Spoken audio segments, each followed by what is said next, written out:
par... je m'appelle Chloé, ça vous le savez. Ce que vous savez également, c'est que je suis une femme, blanche, encore jeune.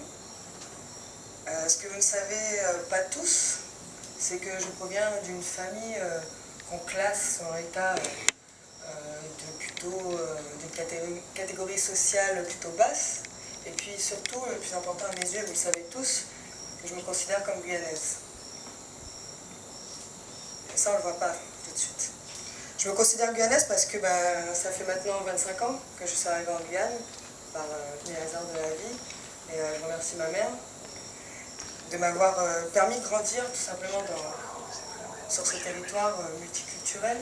Et donc forcément, quand je vois ce type de reportages qui ont été diffusés sur des médias nationaux, des médias comme TF1, M6, Arte, ou des médias régionaux comme Guyane Première, moi ça m'énerve. Vraiment ça m'énerve. Ça m'énerve comme je pense que ça énerve pas mal de Guyanais, et pour plusieurs raisons. La première raison, c'est qu'on n'entend jamais parler de la Guyane au niveau national. Et la seule fois qu'on en entend parler, c'est de cette manière-là. Le beau laboratoire géant avec tout ce qui est forêt amazonienne, sinon la haute technologie spatiale alors que nous on galère avec notre Internet, hein, ou sinon on a droit à tous les fléaux sociaux de la Guyane, comme la drogue, comme les suicides, etc. Toujours avec le même regard de métropolitain envers la Guyane. À quel moment on aura droit enfin à des reportages diffusés sur des médias nationaux, créés par des Guyanais, et qui diffusent notre vision de la Guyane, notre vision de notre population, et qui expliquent surtout pourquoi il y a ces fléaux en Guyane. À qui est la faute finalement de ça? À quel moment on nomme finalement l'État français dans tous ces reportages-là? Jamais. Et donc, moi, en tant que Guyanaise, vraiment, c'est un sujet qui me perturbe énormément.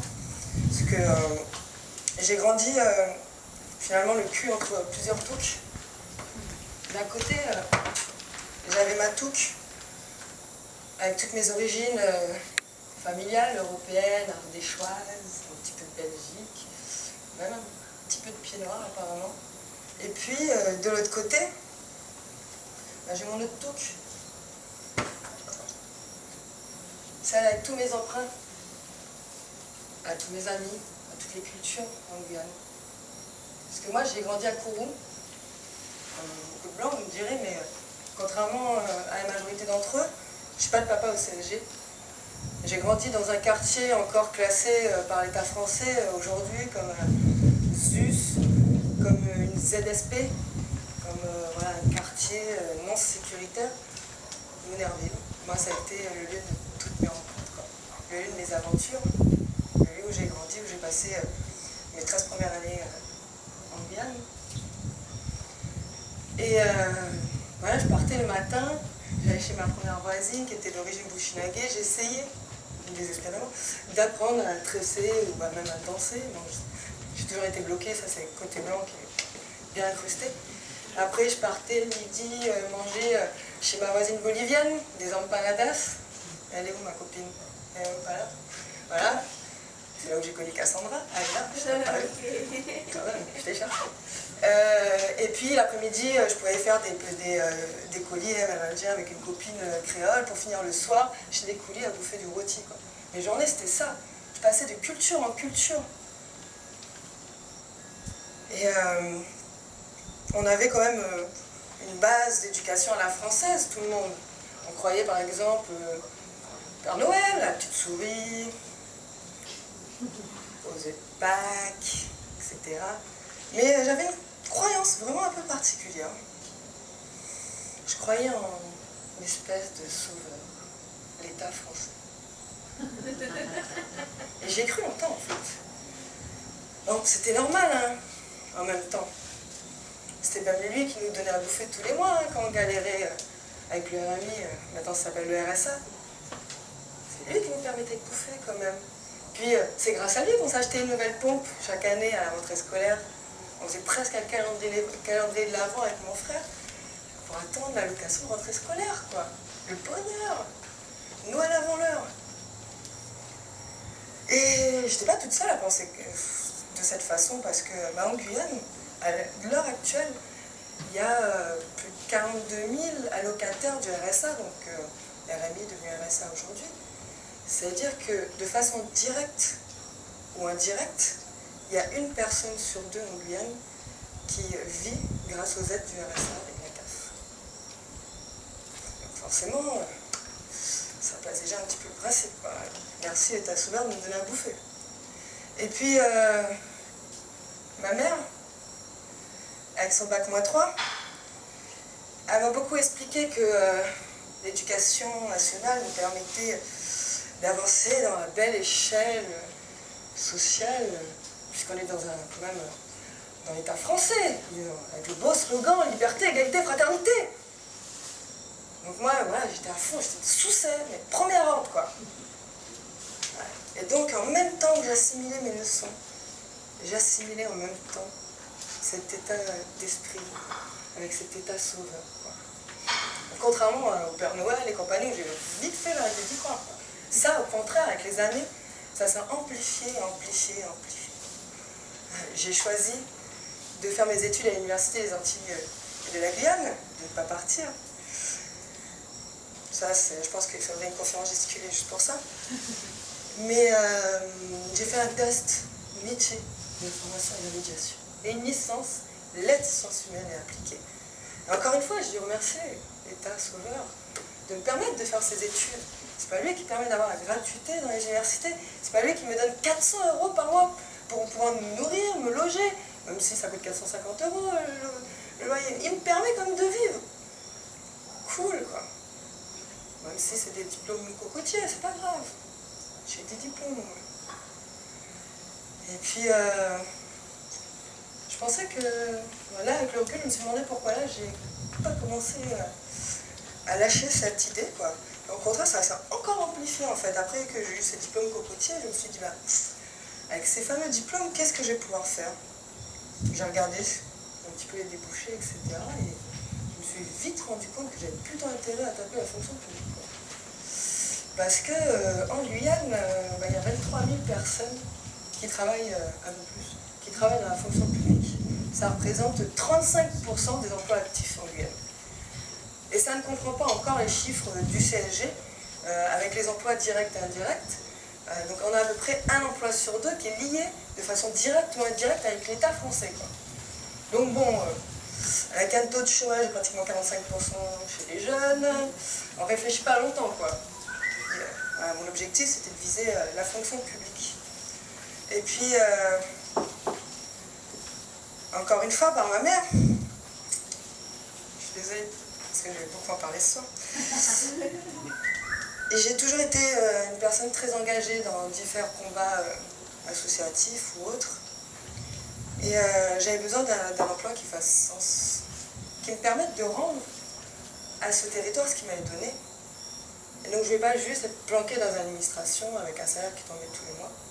J'avais besoin de trouver un emploi qui fasse sens. Et pour moi, l'État étant mon sauveur, je me voyais être que dans la fonction publique d'État. Parce qu'il y a plusieurs fonctions publiques. Il y a la fonction publique hospitalière, il y a la fonction publique territoriale pour les mairies, la région, le conseil général.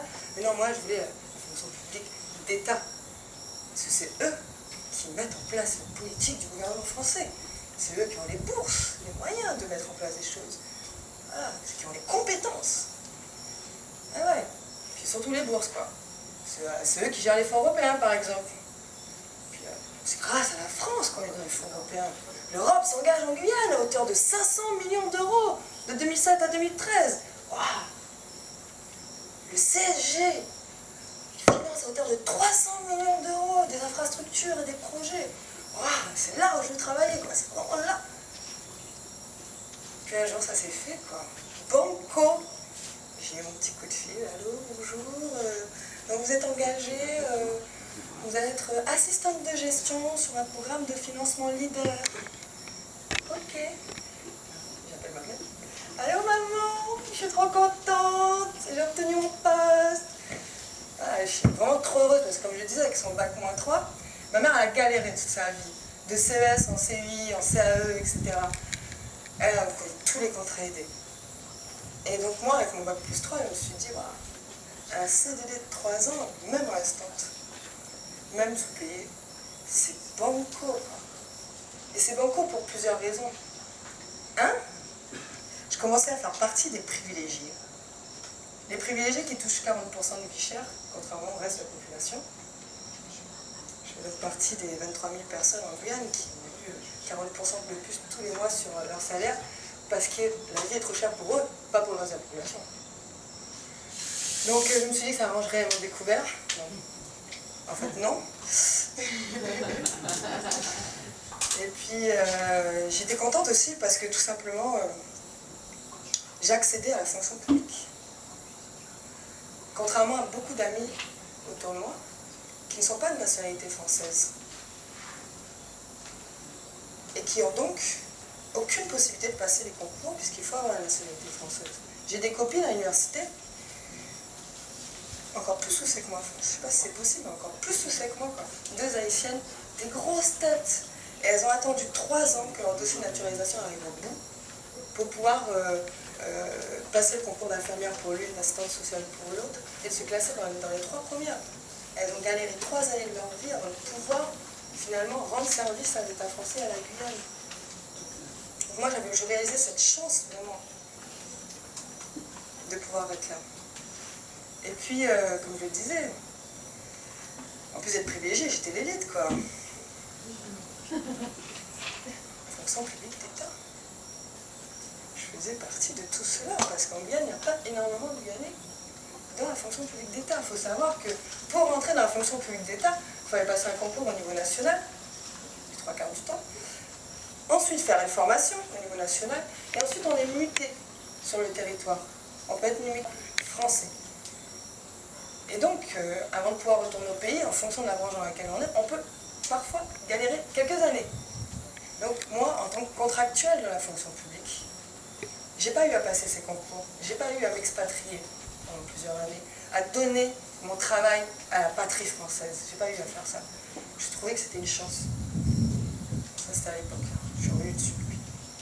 Donc voilà, j'étais vraiment super heureuse de faire ça. Et la dernière raison qui me rendait vraiment heureuse, c'est que en travaillant pour la fonction publique d'État, en Guyane, le plus gros niveau, c'est la préfecture, et donc c'est le préfet. On appelait ça avant un gouverneur, avant 1946, avant la départementalisation, mais bon, ça grondait un petit peu plus en Afrique, donc ils ont préféré changer de terme, ça faisait trop colonisateur. Et donc, moi, du jour au lendemain, je me retrouvais reliée pratiquement directement à un des apôtres de mon sauveur. C'est le bonheur. Et donc pour lui, pour mon apôtre et pour mon sauveur, j'ai endossé mon costume de VRP. VRP adapté au local, s'il vous plaît. Avec mon petit treillis. Et puis surtout, ma mallette. Voilà. Et donc avec ma mallette, j'ai parcouru pour le compte de l'État français, mon client finalement, l'ensemble du territoire du parc pour essayer de trouver des clients potentiels pour refourguer mes fonds européens. Et donc voilà, j'ai une mission de prospection régulièrement. Et à force d'essayer de les refourguer, ces fonds européens, ces dispositifs de développement local, j'ai commencé à les comprendre. J'ai commencé à comprendre qu'est-ce qui se cachait derrière. À qui profitait finalement ce développement? Et que voulait dire finalement tous les cycles employés? Quelle réalité se cachait derrière? Et donc ce soir, j'aimerais m'appuyer sur Matouk, mon compagnon de voyage pendant ces 3 ans et demi, pour pouvoir vous livrer quelques-unes de ces clés que j'ai compris de cette expérience. Et donc je vais m'appuyer sur Matouk tout simplement parce que ça a été souvent un soutien, un repos pour moi. Même si elle a été une charge, il ne faut pas croire, hein, c'est chacun sa touche, chacun sa merde, parce qu'elle travaille partout. Mais dedans, il y a ma vie, quoi. Dedans, j'y mettais de quoi me nourrir, de quoi dormir, de quoi me changer, de quoi travailler. Parce que finalement il n'y a pas d'hôtel, il n'y a pas de restaurant, là où j'allais. Mais depuis que j'ai arrêté de travailler, depuis que j'ai souhaité voilà, rompre ce lien avec le sauveur, j'ai caché aussi d'autres choses en fait. J'ai caché mes claques que j'ai prises depuis 3 ans et demi. J'y ai caché mes émotions, mes colères, mes convictions également. Et donc, ce soir, je vais vous emmener avec moi en voyage, en mission de détection de porteurs de projet, sur le sud de la Guyane, sur les Maronies, en pays amérindien. Et donc, la première chose que je vais vous sortir de ma touche, c'est ma conviction. La conviction, tout simplement, que je vais être là ce soir, que je dois arrêter d'hurler, comme beaucoup m'ont connu, ou de me terrer dans mon silence, que je dois trouver les mots justes pour pouvoir exprimer cette expérience. Et donc, pour moi, c'est sous cette forme de conférence gesticulée. Et pourquoi? Je vais reprendre les mots de Noémie Moutel, qui m'ont énormément touchée, qui est une conférencière gesticulante comme moi, et dans lesquelles je me suis retrouvée, dans lesquelles j'ai retrouvé la situation de la Guyane. Cela me permet de présenter le contraste fort, gênant et violent entre la façon dont on m'a présenté le travail de l'État et l'expérience que j'ai pu en faire. Quand je gesticule, c'est comme si j'hurlais mes doutes, même si je chuchote et je souris, même si j'ai l'air sûr de moi. Et ça sert à quoi d'hurler ses doutes? Autant crier ses convictions, non? Pourquoi me laisser questions, ces accidents de parcours, ces incompréhensions? Eh bien pour casser, détruire et réduire en miettes les bases de la technocratie, pour ouvrir des brèches, trouver les failles de cette société qui se repose sans cesse sur ses experts, pour affirmer haut et fort et en public que l'humain doute et ne connaît pas de certitude, pour rappeler à qui veut l'entendre que nous ne sommes pas des machines, que nous pensons et ressentons le monde à chaque seconde.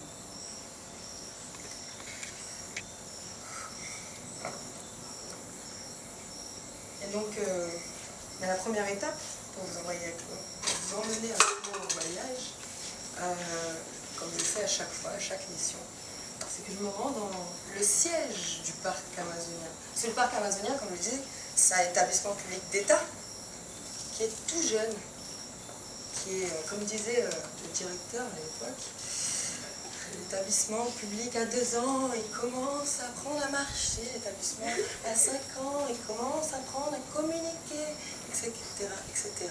Donc cet établissement public jeune a 2 objectifs. Le premier, développement durable, donc protection de l'environnement forte, etc. Et deuxième chose, première chose, protection, excusez-moi. Première chose, protection de l'environnement, et deuxième chose, développement local. Développement local, comme ils disent dans leur charte, dans le respect des communautés et de leur manière de vivre traditionnellement. Et donc, forcément, moi, je n'étais pas sur la protection, j'étais sur l'autre volet, le développement local. Et donc, le parc amazonien, il est situé de Camopi à Saül, en passant Maripasoula et Papaichton, donc toute cette zone-là. Et son siège, il était là. Voilà. Donc pas du tout sur son territoire. Voilà. Lui, par contre, il était flambant neuf, hein, son siège, il est toujours d'ailleurs, tout climatisé avec plein de voitures toutes neuves, tout devant. Et donc, c'est là où moi je travaille en fait. Je travaillais pas du tout, je travaillais pas du tout à l'année sur le territoire. Hein. Moi, j'étais basée là-bas dans mon petit bureau climatisé. Et je faisais des missions régulièrement pour apprendre aux gens à monter des projets, en gros. Et donc, j'essaie de le fuir, en fait, régulièrement, le plus possible. J'essaie de le fuir, ce siège. Parce que dès le premier jour, en fait, j'ai pris une claque, en fait.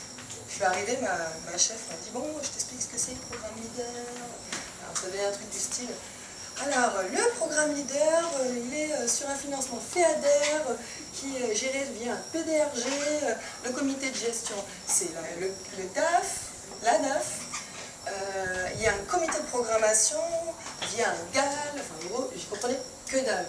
Chaque phrase, il y avait au moins 4 sigles, plus 3 mots de 4 syllabes, quoi, minimum. Et c'était comme ça toute la journée, avec tous les collègues du siège, quoi. Je me disais quand même, j'ai fait un bac plus 3, je sais que c'est un petit peu cocotier, mais quand même je devais comprendre des trucs. C'est chaud, quoi. Franchement, c'est chaud. Et je me suis rendu compte que vraiment, au fur et à mesure, hein, pourquoi ils utilisaient ce langage, c'était pour créer une frontière finalement entre la population normale, qui parle comme vous et moi, et puis eux, avec leur langage technique, qui a été appris très souvent dans des grandes écoles, il n'y a pas de grande école en Guyane, donc en métropole, et donc qui sont souvent des Français qui arrivent en Guyane, faire leur première expérience ici, et qui donc utilisent leur savoir appris en école sur le développement local pour créer une barrière en fait avec le reste de la population et pour garder ce pouvoir pour eux. Pour garder le pouvoir finalement des fonds. Il y a 2 millions d'euros sur mon fonds, il y a 500 millions d'euros sur tous les fonds européens. C'est pas de la petite mesure dont on parle, c'est vraiment des millions d'euros. Et qu'est-ce qu'ils font eux? Ils font un jargon incompréhensible, avec des tomes comme ça. Moi, le PDRG dont me parlait la petite dame, c'est le Programme Régional de Développement Rural. Il a changé 7 fois en 3 ans et demi. Et il fait à peu près cette épaisseur-là. C'est juste impossible pour tous les communs des mortels de comprendre la réglementation européenne qui évolue en permanence et qui a une complexité sans fin. Et donc voilà, on a la création de ce que j'appelle une technocratie. Donc une société aux mains d'une minorité qui possède la compétence, qui possède le savoir du langage par exemple, et qui par ce savoir-là conserve pour eux, pour une minorité de personnes, le pouvoir financier, le pouvoir économique, le pouvoir politique, etc. Et ça, c'était vraiment une première claque pour moi. Donc j'essayais de fuir et d'aller sur le territoire, parce que sur le territoire, bon, il y avait un petit peu moins de Français, un peu plus de Guyanais. Et donc voilà, c'est pour ça que je frayais. Donc avant de partir, voilà, je passais quand même récupérer mes dossiers et vérifier que j'oublie rien, parce que bon, sans un mal, j'ai pas l'air d'une conne. Donc la première chose que je mettais dedans, forcément, mon bébé, hein, vous savez, hein, je peux partir avec tout sauf ça. Et puis, voilà, le kawaii, la mac, et puis de quoi bouffer, hein, là-bas, il faut être en mode autonomie. Alors quand on prend l'avion pour aller en France, avec Air France ou Air Caraïbes, on a droit à 23 kilos. Quand on prend l'avion pour aller en Guyane, on a droit à 10 kilos, pourtant on va emmener sa bouffe, on va dormir, etc. Donc il faut savoir voyager plutôt léger. Donc c'est un mode Tsushima, quoi. Quand je veux voir quelque chose qui tient de la route, c'est quack. Bon, normalement c'est avec de la sardine, je ne mange pas de sardine, donc c'est plutôt comme des quack.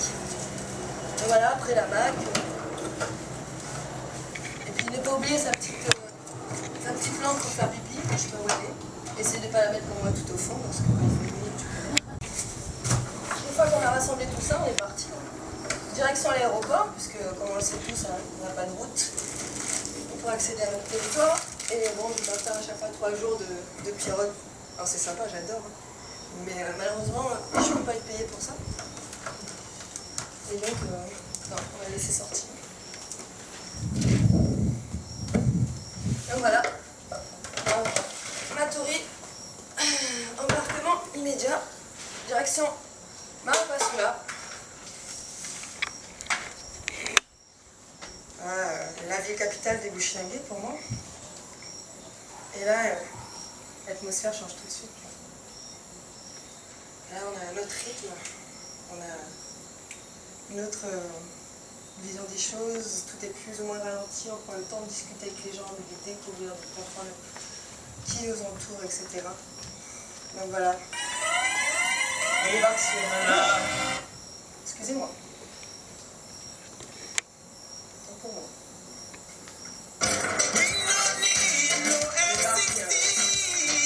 On va essayer des amis de coups, quoi.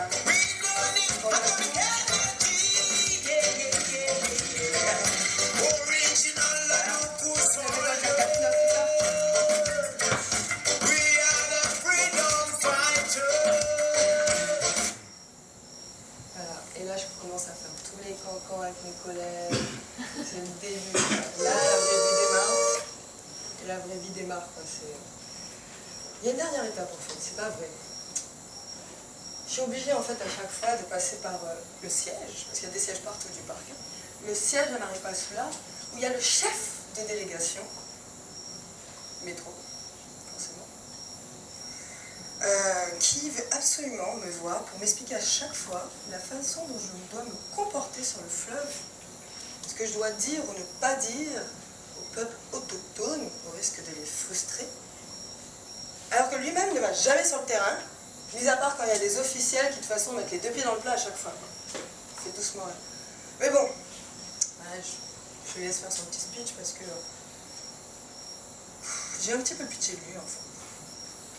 Il est contractuel comme moi. Comme je disais, contractuel, je considérais que c'était une chance au début. Une chance de pouvoir accéder à la fonction publique. Mais en fait, on a droit d'abord à 6 ans de CDD avant de signer un CDI. 6 ans. 6 ans où tu as le droit de fermer ta gueule devant ton supérieur hiérarchique.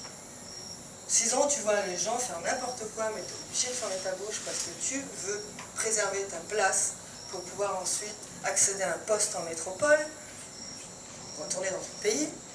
Et donc voilà, lui il a adopté cette stratégie, c'est suivre les ordres au pas pour pouvoir conserver son poste. C'est vrai qu'avec le marché de l'emploi en métropole, comme ils aiment dire,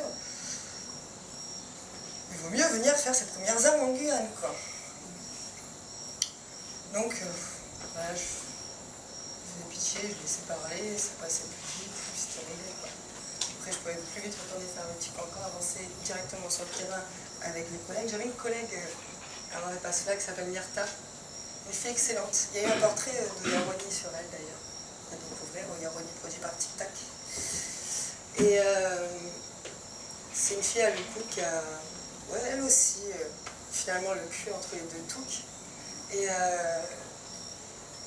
elle n'arrivait pas à avancer dans son taf, quoi. Ça faisait 4-5 ans qu'elle était au parc. Et son avis n'était pas pris en compte. Ses projets n'étaient pas retenus. Pour mettre en place un projet, il faut remplir une fiche action. Tous ceux qui ont travaillé dans l'administration connaissent ça, les fiches actions. On adore les fiches actions. Et donc, elle avait plein de fiches actions, surtout faire des calendriers avec des seins, enfin, changer les seins et mettre des personnes de Guyane. Enfin, elle avait plein d'idées géniales, franchement. Sauf que ben, le chef de délégation, lui, il ne faut pas trop innover, quoi. Il faut que je protège ma place, on va faire les trucs dans l'ordre. Et puis bon, elle n'avait pas également tout le savoir du langage technique. Donc elle ne faisait pas les phrases comme voilà l'objectif, on commence par un verbe, on commence pas par un nom, quoi. Franchement, et donc ben, ces dossiers, ils étaient déposés et ça n'avançait pas du tout, c'était bloqué au niveau du chef. Et donc ben, Myrta et moi, comme on aime bien rester, et qu'on a bien compris leur petit jeu, je récupérais toutes ces fiches actions et puis moi, ben, au siège, ben, j'ai pas à faire 1 heure d'avion plus le taxi pour aller donner ma fiche action, j'ai juste à grimper à l'étage et aller donner directement la fiche action au directeur, quoi, ou à la directrice adjointe. Et donc je torpille un petit peu tous les niveaux hiérarchiques pour faire avancer les dossiers.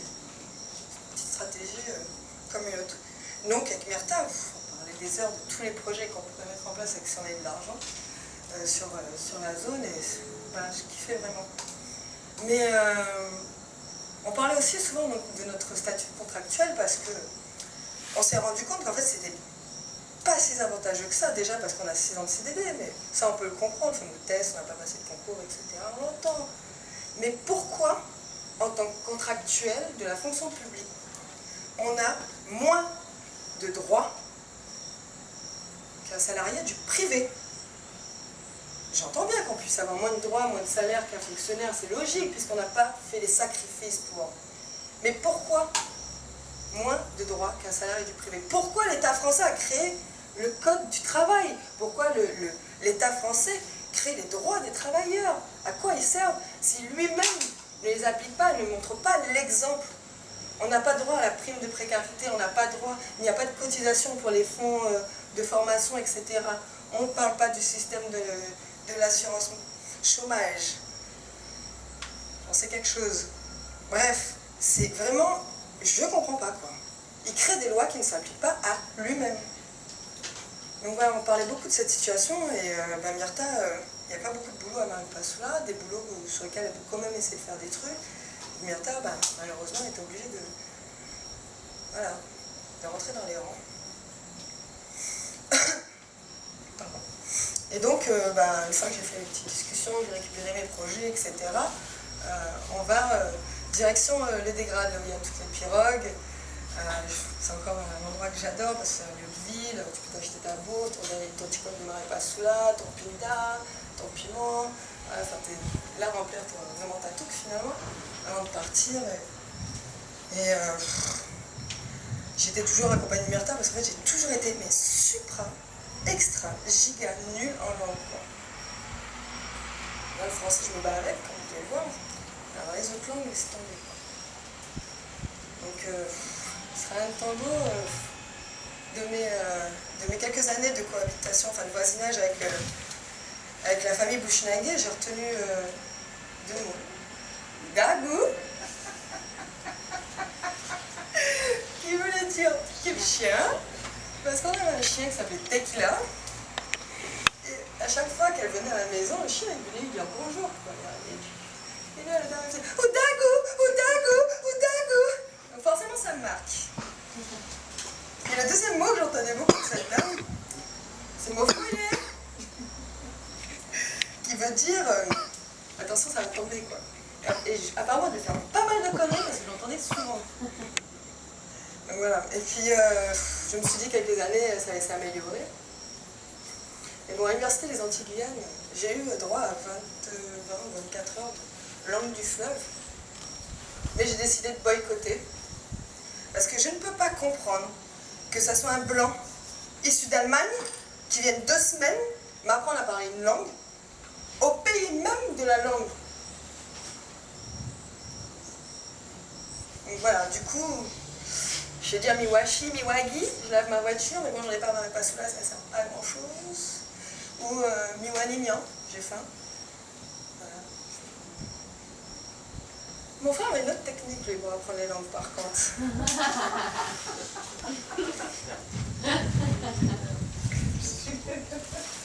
Voilà, une femme, une langue apprise, on change de culture, on commence. Ça allait bien, t'as un créole, bushinangé, brésilien. Vas-y, on continue, t'en as d'autres? C'est pas mal, hein? Et bon, il faut tester, quoi. Donc voilà, donc après, mes petits marchandages avec les gens à droite à gauche, on s'installe sur la pirogue pour se rendre sur le premier village amérindien sur lequel on s'arrête très régulièrement, Toenke et Taluem. C'est 2 villages qui sont face à face. La première fois que je suis montée dans la pirogue, je me suis dit putain, je réalise un rêve de gosse. Je vais visiter le pays de Taliko. Vous savez pas qui c'est Taliko? Attention. Je les trouve. Il est là. Taliko, l'Indien de Guyane. Eh ben oui. Moi je l'ai lu mais des centaines de fois ce livre. C'est trop bien. C'est sûr que c'est la vie que tu veux, Gift. Et du coup, moi, j'ai réalisé mon rêve, parce que Taliko, il habite à Taluem, ou à Toenke, en tout cas dans un des deux. Putain, c'est le bonheur, je vais aller en voir de vrai, mes yeux. Est-ce que c'est pas des mensonges qu'il m'a dit dans ce livre, quoi? Trop bien. Donc du coup, voilà, j'étais vraiment trop heureuse. Je m'installe dans la pirogue, parce qu'il faut savoir que, bon, de Maripasoula à Toenke, bon, ça se fait pas une demi-heure, quoi. C'est plutôt 3 heures quand on a un gros moteur. On a de la chance, on a un gros moteur, on a de l'argent au parc, donc ça va plus vite. Mais bon, voilà, 3 heures, c'est le moment où je peux essayer de devenir un peu moins blanche et plus rouge. Puis c'est le moment où on peut continuer à faire les campagnes, c'est des bonnes collègues, dormir. Et puis, vous plonger dans les souvenirs encore une fois, quoi. Parce que moi, quand j'étais petite, la matin, on m'a trimballé dans plein de carbets, dans plein de criques, sur plein de fleuves. Ouais, je revenais encore une fois là. à ma vie, quoi, à ma vie vraiment implantée en Guyane et à tout ce que j'aime et pourquoi je suis en Guyane et pourquoi je suis là aujourd'hui.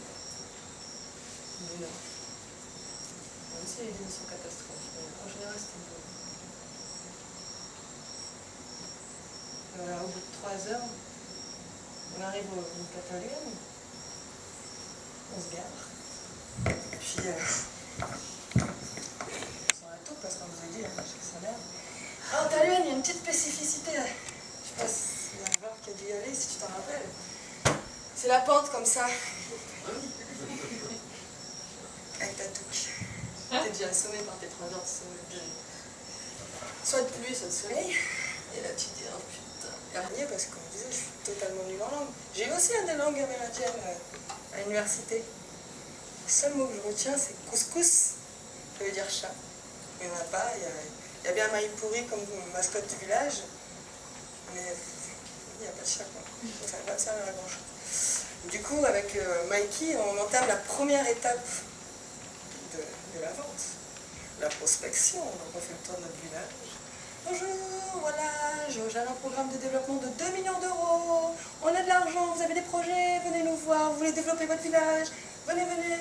Rendez-vous sur le Tukushipan. Tukushipan, c'est le carbet central dans un village qui accueille les lieux de discussion, qui accueille également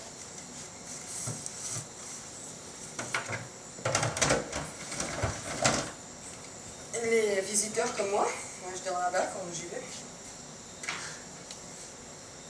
Là, c'est celui dans tes compagnons. Et depuis la maison.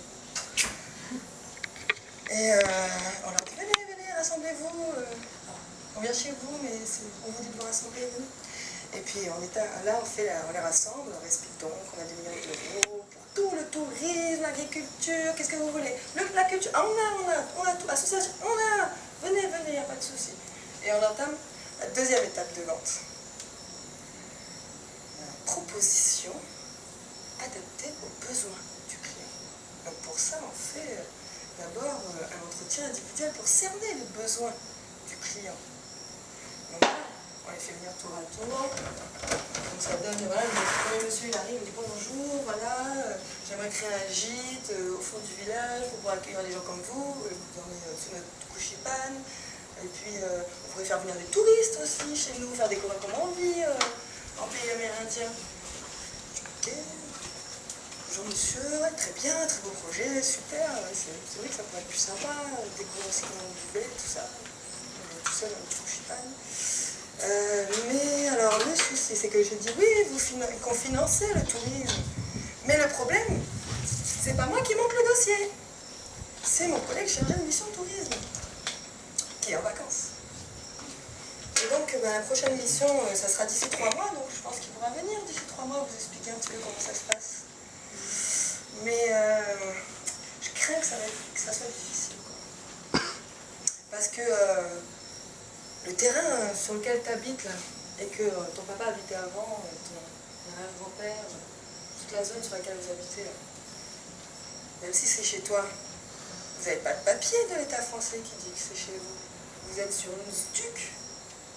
Et donc moi, sans titre de propriété foncière, je ne peux rien faire. Et le deuxième souci, c'est que vous êtes en ZAR. Et en ZAR, il faut demander l'autorisation au préfet pour faire venir des gens chez vous. Donc il va falloir poser toutes ces questions aux chargés de mission, quoi. Et en fait, ces deux mesures-là vont en fait nous empêcher, je ne sais pas nous empêcher, mais ne sont pas du tout adaptées, en tout cas, ou plutôt le programme de développement européen n'est pas du tout adapté à ces deux mesures-là. Qu'est-ce que c'est la SDUC, la ZAR? Alors la ZAR, c'est la zone d'accès réglementée. C'est la ligne rouge qui coupe la Guyane en deux, que vous voyez sur pratiquement toutes les cartes, parce que par hasard ça lève là-bas. Sur toutes les cartes, et vous me demandez, c'est pas un problème d'impression, c'est quoi cette ligne? C'est la ZAR. Et donc cette ligne qui passe en dessous de Maripasoula, et maintenant en dessous de Camopi, elle coupe donc la Guyane en deux. Et sur tout ce territoire-là, c'est le préfet qui donne l'autorisation à tout Guyanais de s'y rendre. Nous n'avons pas le droit, nous, en tant que Guyanais, de pouvoir se rendre sur ce territoire. Alors, C'était voulu, ça a été créé dans les années 60, un décret préfectoral pour protéger les Amérindiens, etc., contre la tuberculose. Sauf qu'aujourd'hui, ben, les Amérindiens bougent, il y en a qui veulent faire du tourisme. Moi, je ne suis pas pour ou contre sa suppression, je dis qu'en tout cas, il faut mettre le débat sur la table, ouvertement, et pas entre services d'État, comme ça se fait actuellement avec des experts qui sortent de la France pour étudier juridiquement comment ça se passe, etc. Mais déjà demander l'avis peut-être à sa population. Ça va déjà un premier pas, je dis. Et cette ZAR, elle donne en fait droit de vie et de mort, entre guillemets, pour le préfet de choisir qui vient sur le territoire. Et donc, quand on veut développer du tourisme, parce que moi, on va donner une ligne de financement avec du tourisme, avec plein de thunes. Il faut savoir que les financements européens, comme je l'ai dit, l'autorité de gestion, c'est le préfet.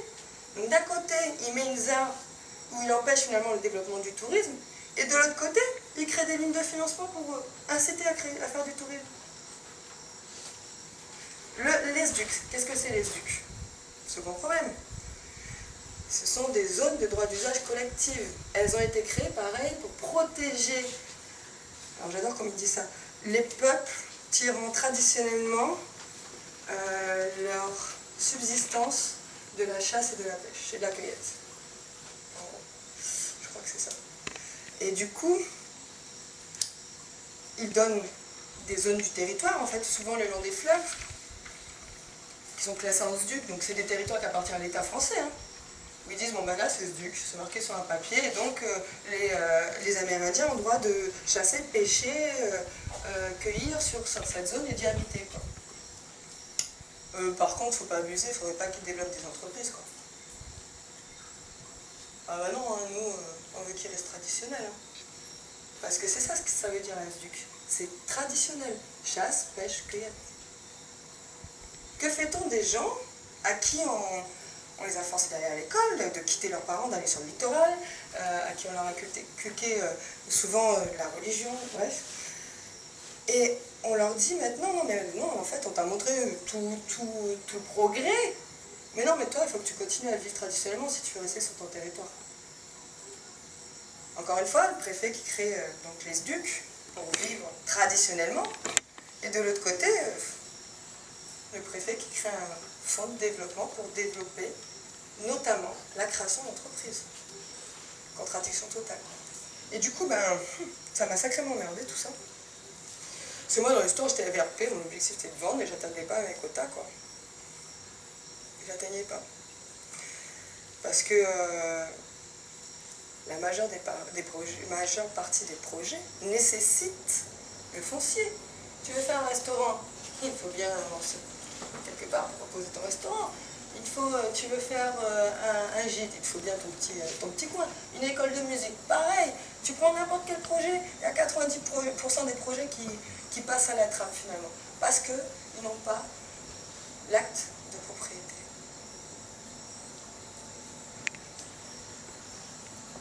Donc après j'ai essayé de trouver une manière, un peu comme la fiche action, hein. On a essayé, par exemple, je me rappelle une dame qui est venue me voir, je fais des petites pizzas pour vendre à la récré pour les enfants, et puis j'aimerais faire des petits plats maintenant pour vendre comme vous, pour les gens de passage, mais il faudrait m'aider à acheter un petit peu de matos, etc. etc. Elle me dit, on peut essayer de détourner ça, comme ils nous prennent au pied de la lettre, les Européens, on peut faire croire que c'est dans un camion ambulant, ils sont jamais venus à Taluan, ils ne savent pas qu'il y a des camions ambulants, qu'il n'y a pas de camions ambulants là-bas, qu'il n'y a pas de camions tout court, ni d'électricité, ni d'eau potable. Non, enfin, sauf quelques bornes fontaines. Non, ça, ils ne le savent pas. Je me dis, bon, bah, allez, banco, on va faire un truc ambulant 100%, quoi. Et merde. Sushi technique, quoi. Faut quand même un point d'eau chaude, par exemple. Il faut quand même un raccordement à l'électricité, courant, un truc relativement stable. Il y a des normes sanitaires totalement inapplicables en l'état sur ces territoires. Et donc, quand j'arrive à dévier les problématiques SDUC, ZAR, je tombe sur toutes les lois nationales et européennes. Toutes. Et des lois qui doivent être adaptées comme ça, enfin adapté, non, justement non adapté, qui coule depuis voilà, des beaux cabinets parisiens là-bas, qui nous écrivent ces lois et qu'on doit mettre en place telles quelles, quoi. Et donc moi, toute la journée, je dis « Ah ben non, vous ne pouvez pas parce que vous devez faire ça, ça, ça, ça, ça ». Je suis spécialiste en création d'entreprises de restauration, en entreprise fluviale, voilà. Je commence à faire la VRP des normes de l'État français. Petit à petit, je viens coloniser le sud de la Guyane. Et là, je prends une putain de claque. Je me vois comment ils me voyaient eux finalement sur le territoire. Je me vois comme la meuf qui arrive avec ses fringues assorties de la tête aux pieds, sa toute neuve, avec sa pirogue, son moteur super puissant et son 4x4 tout neuf, hein, qui arrive une semaine, tout frais payé sur les fonds de développement, sur les 2 millions d'euros, j'étais payé moi, à venir faire ça. Hein, et après je repars dans mon petit bureau climatisé tranquille. Et qu'est-ce que je leur ai apporté pendant cette semaine? De la norme, de la norme et de la norme. C'est tout. Je continue ce travail de colonisation finalement entamé par l'État français depuis 3 siècles. Moi qui croyais tellement en cet État sauveur, qui croyais que j'allais m'assimiler, être comme tous les citoyens français, avoir droit à tous ces trucs, comme la déclaration des droits de l'homme et du citoyen, s'il vous plaît, j'y croyais. Et là je me rends compte que non seulement je ne suis pas et je ne serai jamais assimilée à l'État français, et qu'en plus on me demande de porter la charge d'aller coloniser en son nom, de continuer son travail entamé depuis 3 siècles. Alors qu'est-ce que c'est la colonisation? C'est le processus d'expansion finalement démographique d'un État sur un autre avec une domination culturelle, économique, etc. Aujourd'hui, quand on demande à la population de se plier à des normes inadaptées provenant d'un État situé à 8000 km, nous sommes dans une domination politique. Aujourd'hui, quand l'économie guyanaise est encore portée majoritairement par le secteur public et parapublic, nous sommes dans une domination économique. Aujourd'hui, quand les organisations traditionnelles ne sont plus écoutées, quand les cultures locales ne sont pas valorisées, quand la culture occidentale bénéficie d'une bienveillance hors norme de la part de l'État, nous sommes dans une domination culturelle. Aujourd'hui, nous sommes toujours donc dans un processus de colonisation. Et là, la question qui vient, c'est quand est-ce qu'on arrête? Quand est-ce qu'on arrête de coloniser? Quand est-ce que on dit un grand stop, quoi? Parce que c'est pas la place que je voulais, moi. Je voulais pas amener de la norme sur l'État français, je voulais, sur la Guyane pour l'État français. Je voulais apporter ma petite pierre à l'édifice, c'est tout, quoi. Donc voilà, ça, j'ai médité longtemps, j'ai essayé de faire encore des trucs de détournement, et puis ma solution est venue de quelqu'un d'extérieur, Pierre, un collègue à moi, qui est venu en B comme moi, de ce qu'il voyait. Mais lui avait plus de compétences que moi sur le langage, sur les fonds européens. Il comprenait mieux, il était plus malin aussi. Puis il avait compris qu'il fallait détourner franchement le système si on voulait faire quelque chose et faire avancer les choses. Et du coup, il a créé un projet qui s'appelle le programme Micro-Projet, où en fait, le parc amazonien obtient les fonds et lui, ensuite, il met à disposition le matériel, en fait, directement auprès des personnes. Et donc, en fait, c'est le parc amazonien qui prend tous les risques. Et on peut avancer à notre rythme. On peut faire la personne s'immatriculer quand elle est prête et pas quand l'État français le demande pour telle ou telle subvention.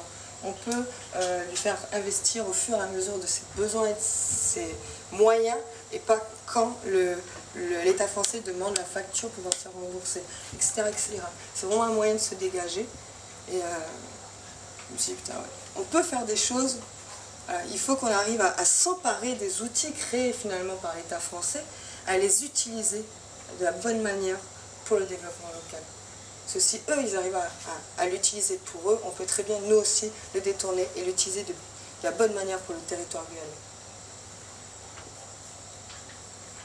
Donc voilà, après une journée comme ça, à rencontrer des porteurs de projets, j'en ai rencontré en tout, j'en ai rencontré 150, plus de 150 sur le sud de la Guyane.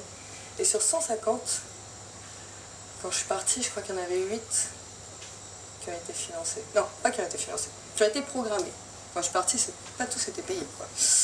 Donc voilà, c'était vraiment un sentiment... voilà. Et donc à la fin de mes journées, je passais un petit peu de temps avec mes collègues à discuter, on essayait d'aller voir les habitants, de découvrir comment ils vivaient, etc.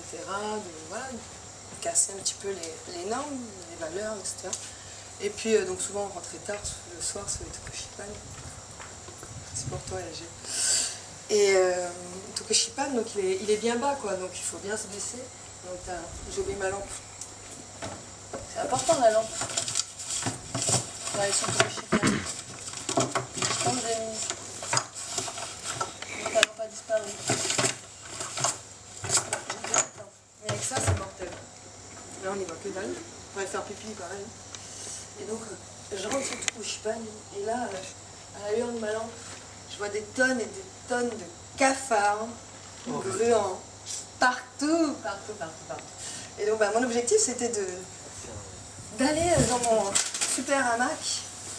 Heureusement, mon hamac, j'avais pensé à le fermer. C'était intelligent, cette fois-là. C'est rare. Et voilà, l'objectif, c'était arriver, ouvrir, sauter, refermer sans qu'un cafard rentre.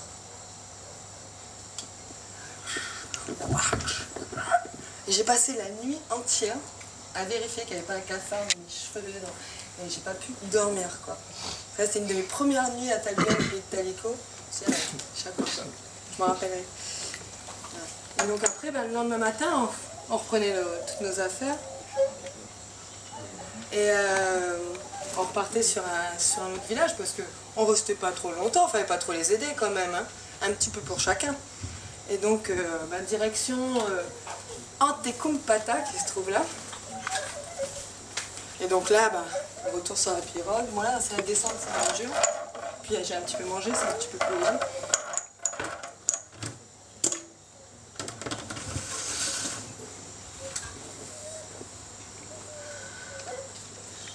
Et merde, il pleut.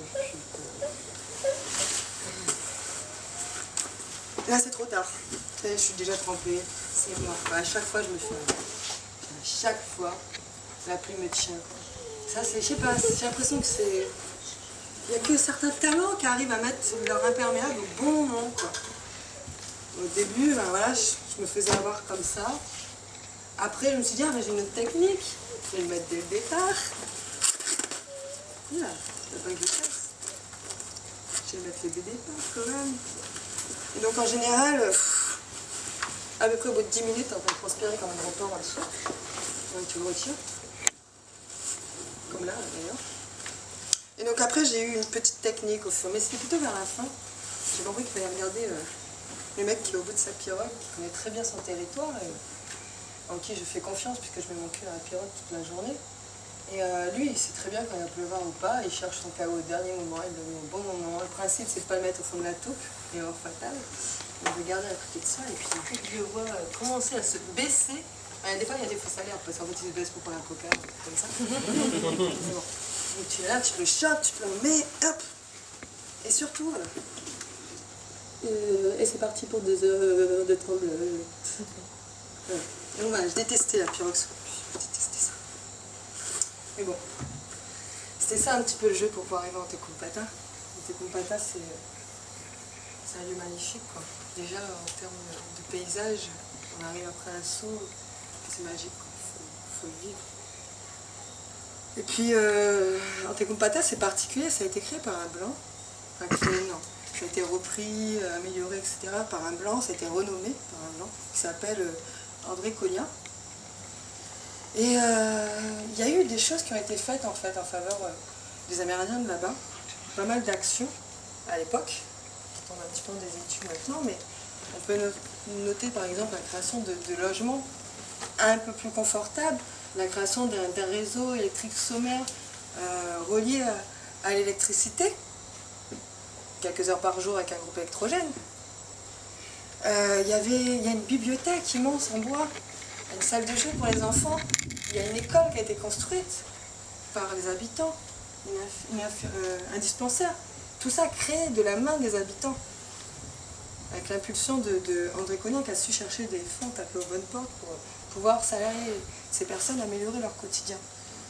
Donc voilà, c'était aussi la preuve que quand il y avait des bonnes volontés et des gens qui mettaient des choses, on pouvait mettre en place des choses pour améliorer le quotidien par les habitants et pour les habitants. Pendant très longtemps, l'école a été menée par les personnes d'Ante Compata, pareil pour les dispensaires. Pendant très longtemps. C'est plus le cas aujourd'hui. Et donc, Ante Compata, mon collègue Mikey,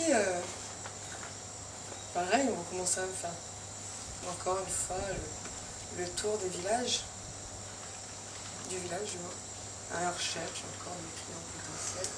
Et je discutais pas mal avec Mikey parce qu'en fait, j'appelle Pikachu, il est tout petit, il a toujours des t-shirts jaunes, je sais pas pourquoi. Et du coup, j'appelle Pikachu. Et Pikachu, ça fait un moment qu'il est au parc. Et avant le parc, il était déjà dans des établissements publics. Et donc, il a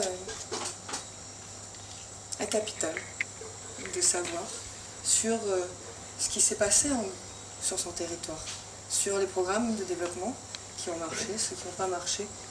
Et il est une des seules personnes qui peut me témoigner de choses, parce qu'en Guyane, il faut savoir qu'il y a un énorme turnover dans la fonction publique. Il y a énormément de personnes qui partent. Il y a un renouvellement incessant des postes. Quand même pas mal dû à la fonction publique d'État et son fonctionnement, puisque il faut savoir qu'un fonctionnaire qui arrive en Guyane a droit à une indemnité très importante pour s'installer chez nous, et qu'elle est versée en plusieurs fois, pour essayer de l'inciter à rester. Et donc, la dernière est versée au bout de la 4e année, au cours de la 4e année. Et donc c'est pour ça que souvent, moi j'entends cette blague sur les fonctionnaires où on dit qu'ils restent 4 ans, la première année, ils s'installent, la 2e année, ils découvrent, la 3e année, ils travaillent quand même une petite année, puis la dernière année, ils ont empoché la prime, ils se cassent, ils préparent leur départ. Et donc ce turnover incessant empêche la capitalisation de toutes les données, de tout ce qui a été fait sur le territoire, de notre histoire du développement local, de ce qui a pu vraiment fonctionner ou pas. Et du coup, les gens arrivent avec leur formatage français et répètent encore et encore et encore les mêmes erreurs. Ils réessayent de faire encore et encore les mêmes choses inadaptées sur notre territoire. Et en plus, formatés comme ils sont, ils n'ont pas les feuilles de chou ouvertes pour pouvoir écouter la population locale. Et ce phénomène de turnover, en fait, il est aggravé par un jeu malsain, je trouve, vraiment un jeu malsain. C'est le jeu des chaises musicales. Il se pratiquait beaucoup, en tout cas dans le milieu de l'environnement. Et le principe de ce jeu, on va le tester ensemble, et puis on fera la petite conclusion après, tout simplement. Je vais vous distribuer des petites cartes. C'est des vrais métiers en Guyane. Dans la fonction publique ou parapublique. Europe à la DAF. La DAF, c'est mes amis. Vraiment, du fond du cœur, je les aime. Donc c'est pour toi. Et donc je vais vous mettre une petite chanson, une petite flûte amérindienne. Et donc le principe, ceux qui ont des papiers ont le droit de parler avec ceux qui ont des papiers. Et vous, donc, vous pouvez échanger vos postes en fonction de sa couleur des cheveux, de son string ou de son envie d'échanger de poste. Le temps de la chanson. Évidemment, ceux qui n'ont pas de papier, désolé pour vous, vous regardez tout ce qu'on peut faire. Et donc, c'est pas celui-là. Ouais, c'est comme ça que ça se passe. J'ai 2 livres de chance. Attends, mais la juste parce que c'est là, quoi. C'est quoi? Ah ouais, Ça va être là, mais c'est vraiment. C'est juste parce que. Mais change pas ton poste. en même temps. Regarde là, échange ton poste, échange ton poste. Alors c'est quoi ça? Chargé de mission à la mission programmation Europe direct à la base. Mais dis-moi, tu fais de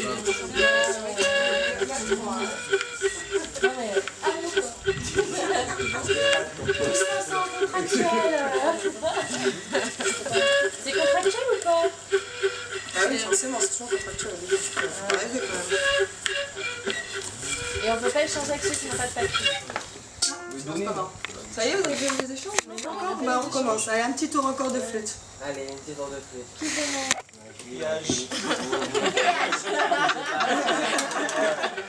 Pourquoi j'ai fini Ah, voilà. J'ai 3 lignes. La flûte n'est pas finie, encore 6 mois. Mes lignes sont complètes.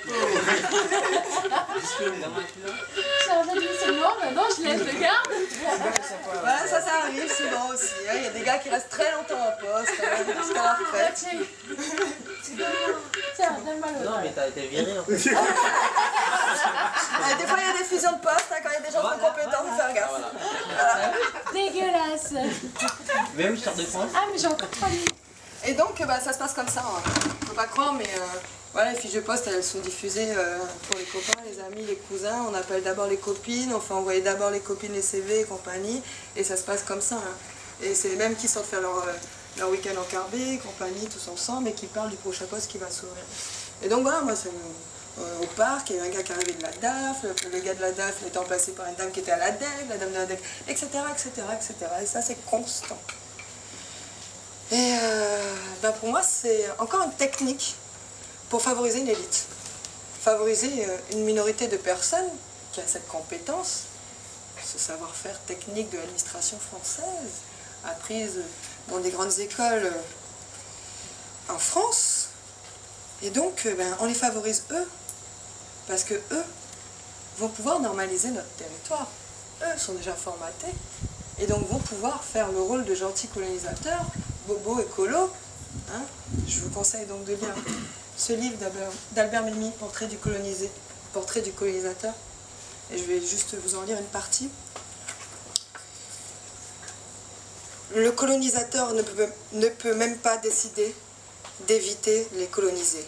Il doit vivre en relation constante avec eux, car c'est cette relation même qui lui permet cette vie, qu'il a décidé de rechercher en colonie. C'est cette relation qui est fructueuse, qui crée le privilège. Il se trouve sur le plateau d'une balance, dont l'autre plateau porte le colonisé. Si son niveau de vie est élevé, c'est parce que celui du colonisé est bas. S'il peut bénéficier d'une main-d'œuvre, d'une domesticité nombreuse et peu exigeante, c'est parce que le colonisé est exploitable à merci et non protégé par les lois de la colonie. S'il obtient si facilement des postes administratifs, c'est qu'ils lui sont réservés et que le colonisé en y exclut. Plus il respire à l'aise, plus le colonisé étouffe.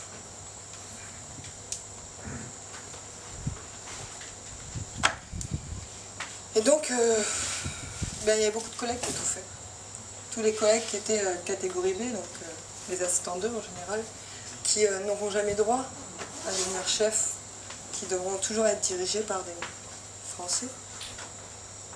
Et la colère gronde, de plus en plus. Et donc avec Mikey, j'en parlais pas mal, parce que ma colère était identique à la sienne finalement. Non, pas, je peux pas. Non, elle n'était pas identique. La sienne était 100 fois plus forte, et il avait raison.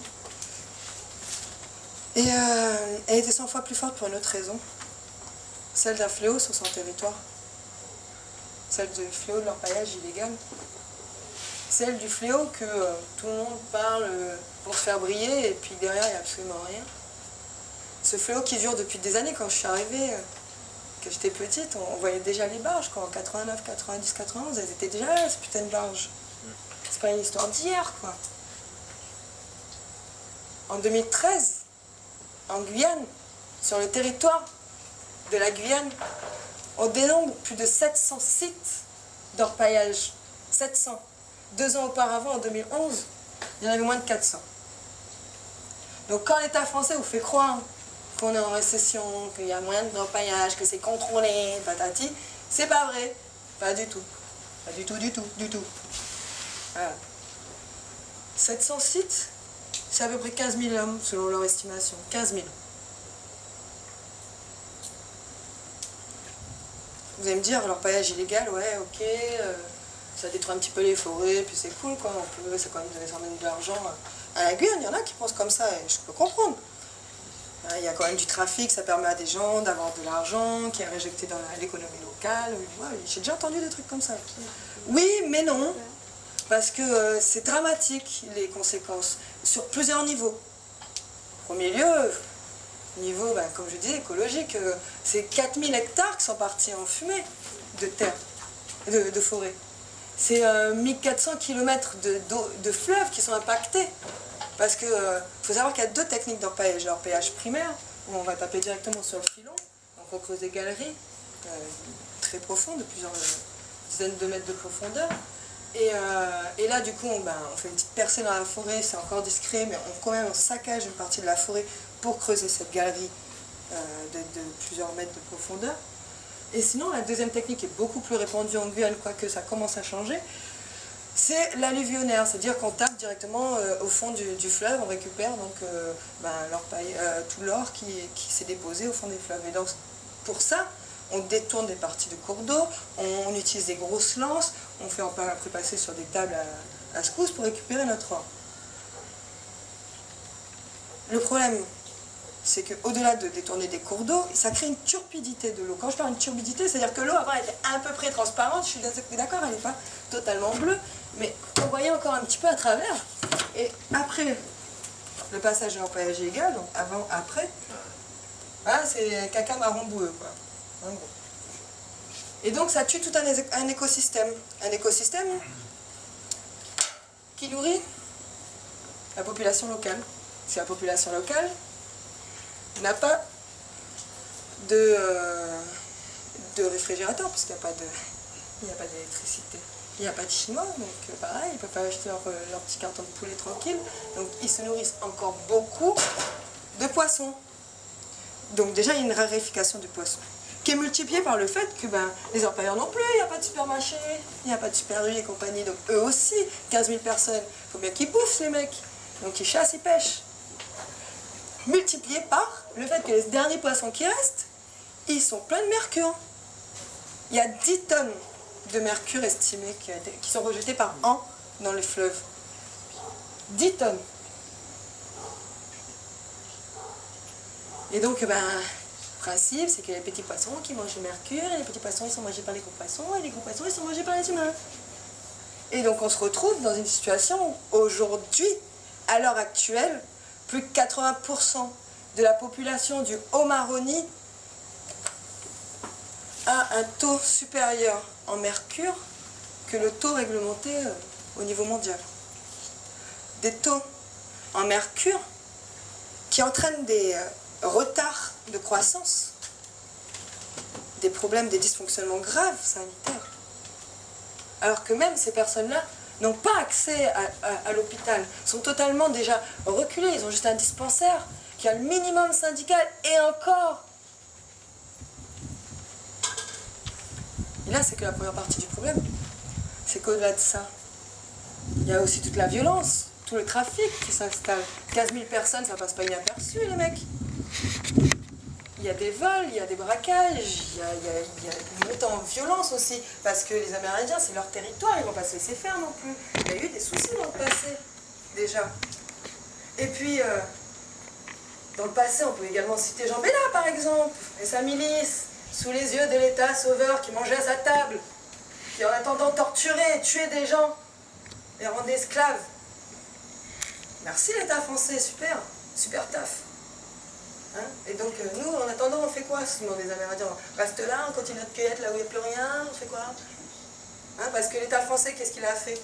Il met en place l'opération Harpie, à peu près 500 mecs, contre 15 000 personnes. Il y a 700, plus de 700 sites, il y a 500 mecs, 500 pauvres petits mecs qui n'ont même pas les moyens de toute façon d'y aller. Qu'est-ce qu'ils peuvent faire? Même le commandant Lambert, l'année dernière, a écrit une lettre qui est sortie quand même. Le commandant Lambert, c'est le plus haut, là, au niveau de d'Harpie, quoi. C'est un apôtre. Et le commandant Lambert, il a dit publiquement dans un courrier qu'il ne pouvait pas, avec les moyens actuels de l'opération Harpie, d'éradiquer, même de freiner l'orpaillage illégal. Et puis bon, ils sont bien jolis avec leur opération Harpie, ils sont bien marrants, mais peut-être viser autre chose, quoi. Les mecs, les 15 000 orpailleurs qui sont là, ils viennent très souvent de cette zone plutôt très pauvre, ils sont surexploités, la thune qu'ils gagnent, de toute façon, ils la dépensent en pute, drogue et bouffe, en gros, c'est ce qu'on nous dit. Donc il y a bien des têtes de réseau qui investissent de la thune, il y a bien des têtes de réseau qui achètent les groupes, qui achètent les tables et le mercure et compagnie. Il y a bien des gens qui investissent investissent. Il y a bien des gens d'accord au Brésil, je suis d'accord, au Suriname, mais il y a des machines qui viennent d'ici, qui ont été financées par ça. On connaît, j'en suis sûre, tous dans la salle, au moins une personne qui fait ça. Je en parle ce soir.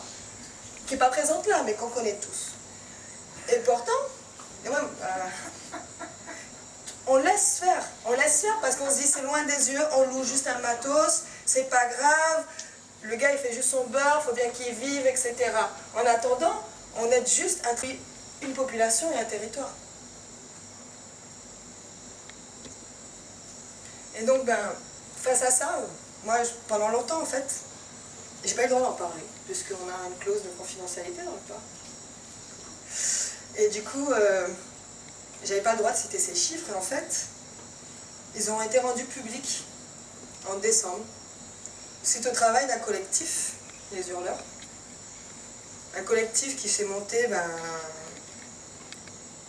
par dépit, par besoin de s'exprimer et de faire avancer les choses, un collectif citoyen, composé de plein d'assos, de plein de personnes d'origines diverses. Et ce collectif, il est allé au front contre l'État français pour obtenir au moins la diffusion des infos, avoir la transparence envers l'État français, envers la population guyanaise. Et donc en décembre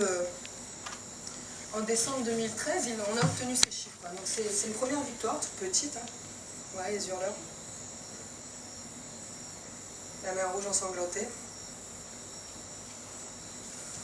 Mais il faut y aller plus fort, quoi. Parce que depuis décembre, on n'a rien obtenu de plus. Ils ont signé un accord de coopération internationale avec du vent derrière. Mais à quel moment on aura des actions communes du Brésil, du Suriname, de la France, en tapant les têtes de réseau également, bordel? Quel moment? Mais bon, l'État français, pas trop là-dessus, il était plus occupé à récupérer 150 kilos d'or de saisie au tribunal depuis quelques années et rapatrier discrètement pour remplir ses comptes en France. C'était ces 150 kilos d'or qui avaient été promis, selon Sarkozy, d'être investis pour le développement local et les opérations Harpie quand même. Et le mec, il se prend tranquillement nos petits 6 millions d'euros et puis... Eh ouais, j'ai réussi à combler un petit peu la dette, hein, regardez, j'en ai 6 millions d'euros. Ni vu ni connu. Donc bon, empaillage illégal. Donc je crois que c'est important de continuer cette lutte. Si vous vous retrouvez dans les Hurleurs, parce que pour moi c'est les seuls qui existent actuellement, rentrez dedans. Si vous pouvez proposer quelque chose d'autre, proposez. En tout cas, il ne faut pas qu'on reste silencieux face à ça. Il faut qu'on arrive à faire comprendre ce qui se passe au niveau national et international. Il faut qu'on arrive vraiment, nous en tant que citoyens, à se mobiliser sur ce fléau-là. Arrêter de, finalement, faire un ethnocide d'une partie de la population. Et donc, voici un des appels à hurler.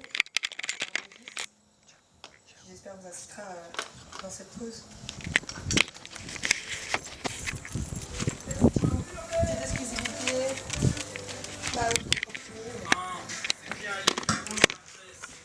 Excusez-moi pour la série. Américaine, je suis de l'autre côté de la Guyane. Parfois dans le ciel, tu vois du bleu. Toi, elle peut pas connaître, j'ai trop loin de peur de ne pas revenir. C'est vrai, c'est quoi alors je la vois. Passer journée dans l'angoisse, avec l'argent, on veut le bonheur. Pourquoi leur la poisse? Pas leur poisson, tue le poisson. Jaune à couleur de poisson. Le poisson faible à crier. C'est dit, c'est ton poisson. Ils font de commerce, je vois des femmes se prostituer. Des hommes forcés à taper. Et plus regret. Donc juste pour conclure sur l'empaillage illégal, qui est un sujet important à mes yeux, je vais reprendre les mots d'Aimé Césaire dans son discours sur le colonialisme. Je vais sur cette aujourd'hui. Une civilisation qui s'avère incapable de résoudre les problèmes que suscite son fonctionnement est une civilisation décadente. Une civilisation qui choisit de fermer les yeux à ses problèmes les plus cruciaux est une civilisation atteinte. Une civilisation qui ruse avec ses principes est une civilisation moribonde.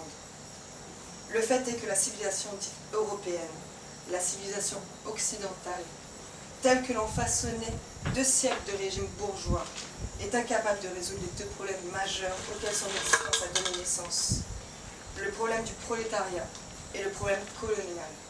Que déférer à la barre de la raison, comme à la barre de la conscience, cette Europe-là est impuissante à se justifier. Et que de plus en plus, elle se réfugie dans une hypocrisie, d'autant plus odieuse qu'elle a de moins en moins de chances de tromper. Donc voilà, après toutes mes discussions avec Mikey, je m'en sentais souvent bien émotionnée, comme on dit. Et ça m'a replongé un petit peu aussi dans mon enfance, quand maman m'emmenait chez Dédé et Nicole, sur mon cinérie, où je passais toutes mes vacances, où j'étais finalement en pleine nature, et j'apprenais à nager dans le fleuve, je passais toutes mes vacances là-bas. Je me disais, Claude, la vérité, on a perdu le capot du moteur, on a fait panne sèche, etc. On arrive là-bas à une galère, et sur le retour, on avait pris une infirmière scolaire avec nous dans la pirogue, et la meuf, elle se fait piquer par un insecte.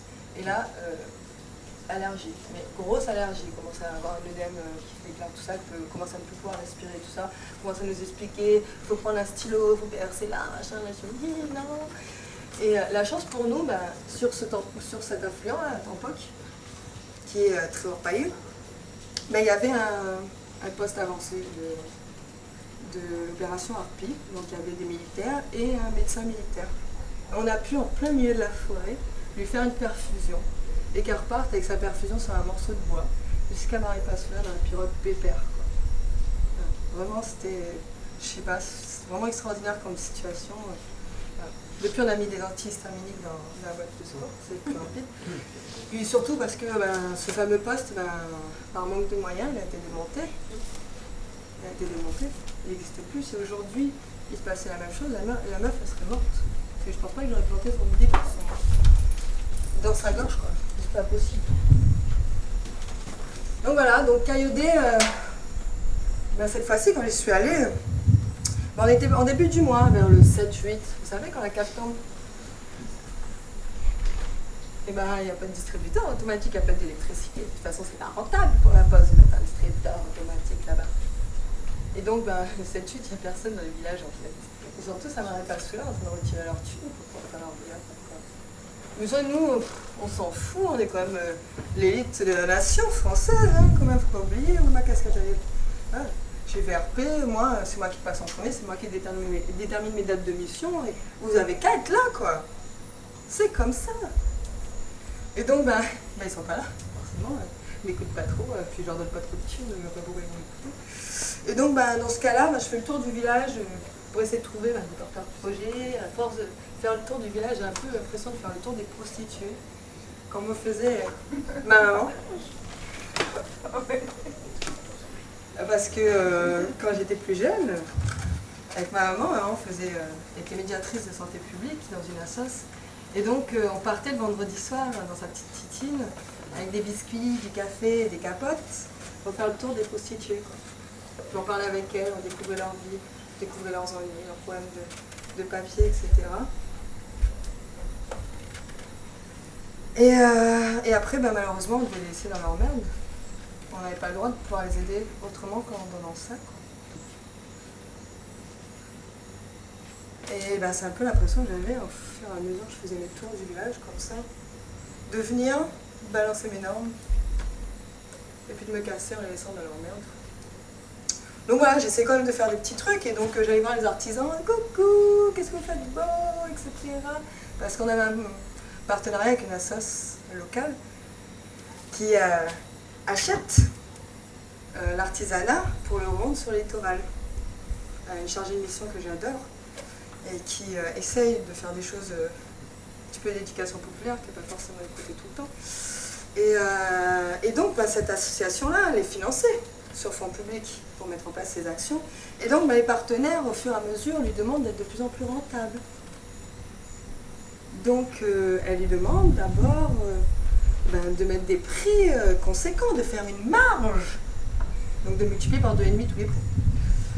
Une marge. Oui, pas une petite. Ensuite, on lui demande quand même, est-ce que tu pourrais sélectionner les pièces? Parce que bon, tout ce qui est vannerie, c'est un peu gros, ça rentre pas dans les valises, ça se vend pas trop, quoi. Donc, voilà, elle commence à acheter que des ciels de case, par exemple, que des Malouana, que je vous ai emmené d'ailleurs.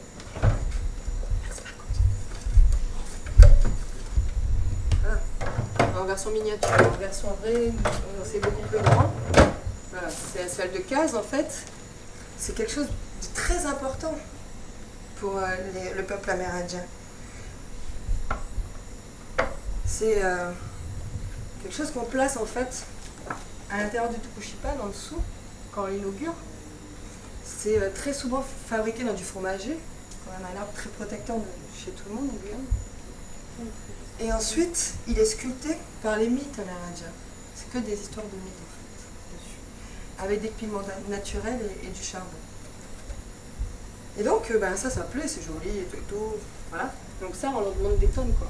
Et on abandonne petit à petit certaines pièces, comme la vannerie, qui paraît moins intéressant. Forcément, les mecs qui fabriquent tout ça, ils se disent, s'ils achètent que des Malouanas, je vais faire que des Malouanas. Et donc, qu'est-ce qu'on risque là? On risque la disparition de pièces de l'artisanat parce qu'elles ne sont pas plus fabriquées, parce qu'elles ne sont plus rentables. Des pièces qui existent depuis des centaines d'années. Et en plus, à la fin, on dit ça serait bien que vous n'achetiez pas toutes les pièces, mais que vous fassiez vraiment la qualité du top, parce qu'on voudrait une démarche qualité, machin.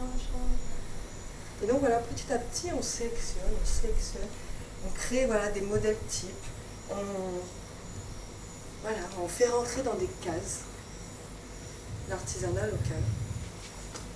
Et donc, moi j'appelle ça de l'occidentalisation, tout simplement, de notre artisanat. C'est-à-dire que on a une culture dominante, la culture européenne, et puis même la culture américaine maintenant qui prend. On a deux cultures dominantes. Et donc il faut absolument qu'on fasse rentrer toutes les autres cultures qui existent dans le monde entier dans ces cultures.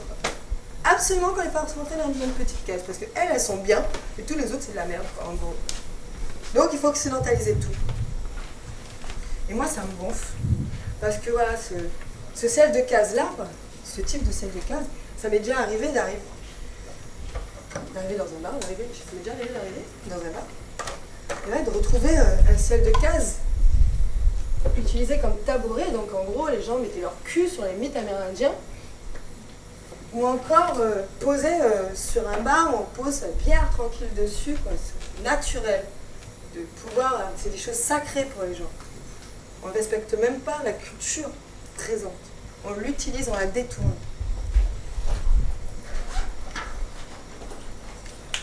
Et ça me rappelle d'ailleurs la taille du ciel de case. Ça me rappelle un jeune de Coyote.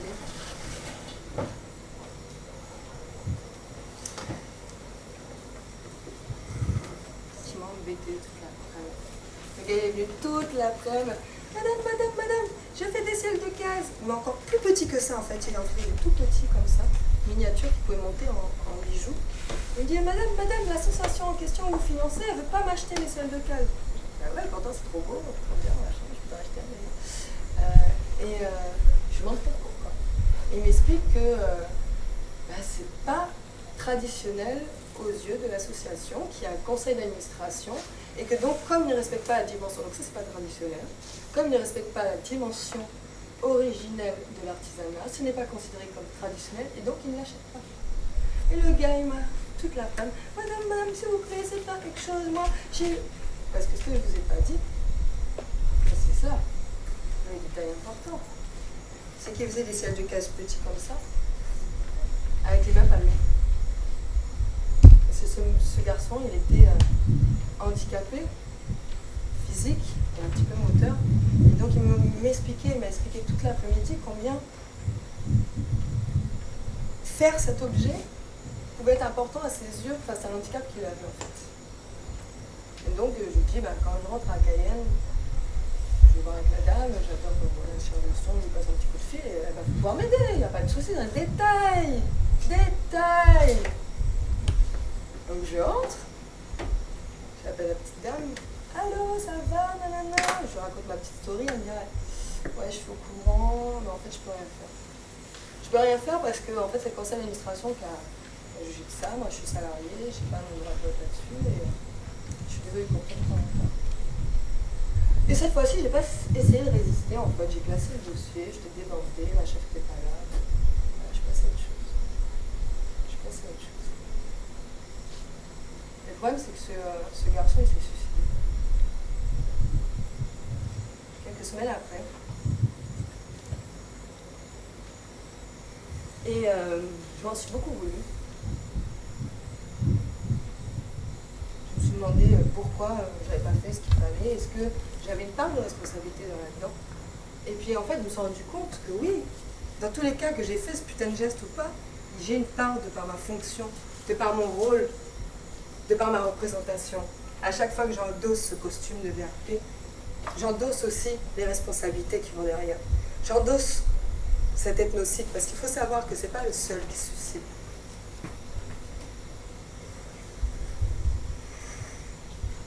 Que des Amérindiens, sur le Maroni et à Kamopi, il y en a pratiquement tous les mois qui se suicident. Il y a une épidémie, il y a un problème au niveau des suicides. On a un taux de suicide sur le Haut-Maroni 25 fois supérieur à la moyenne nationale. Si on devait prendre ce taux et le mettre au niveau de la France, on aurait 300 000 suicides par an en France. C'est-à-dire la totalité de la population déclarée et non déclarée de la Guyane en suicide en France. C'est énorme. Et quand je parle de suicide, c'est souvent des jeunes, très jeunes, à partir de 12 ans. Les suicides par pendaison, très souvent, dans la forêt seule. Et ce que je vous parle, ça c'est pas un truc d'il y a 5 ans, ou 6 ans, ou 7 ans. Je parle d'un truc qui dure depuis 20, 30 ans. Des suicides, il y a des témoignages que ça existe depuis 20 à 30 ans, qu'il y a ce fléau qui arrive. Depuis qu'on a commencé la départementalisation, qu'on a mis le RSA, le RMI en place, etc. Juste après. Et qu'est-ce que fait l'État français face à ce fléau? Qu'est-ce qu'il fait? Il se lève un matin, en 2012, il se réveille. Pourquoi? Parce qu'il y a une pression de tout le monde, que les suicides arrivent en pagaille, tous les jours. Moi, j'ai lu des témoignages de collègues qui ont écrit sur le suicide, qui ont découvert des corps, qui ont porté des corps. Et on les laissait sans aide. On leur disait de continuer à travailler. Et la seule chose, ça a été un plan d'urgence contre le suicide, avec 10 mesures, dont la mise en place de services civiques à destination des jeunes à Kamopi. En gros, 6 mois, 450 €, de l'espoir, plus rien. Rien de structurant. Rien qui dure dans la durée, qui dure. Sinon, qu'est-ce qu'on fait? On leur envoie des trucs, de la prévention alcoolémie. Ben oui, quand il n'y aura plus de problème d'alcool, il n'y aura plus de suicide. C'est logique. Ouais. Et sinon, on fait venir un psy avec ses fonctions de blanc, sa mentalité de blanc, sa non-connaissance du terrain, pour aller aider des gens qui sont mal à cause de cette mentalité de blanc. Je ne dis pas que je comprends leur malaise. Je dis qu'en tout cas, il y a beaucoup de promesses non tenues. Beaucoup. De la part de l'État français envers sa population. Il y a beaucoup.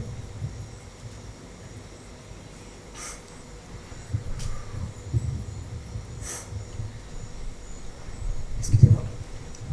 Il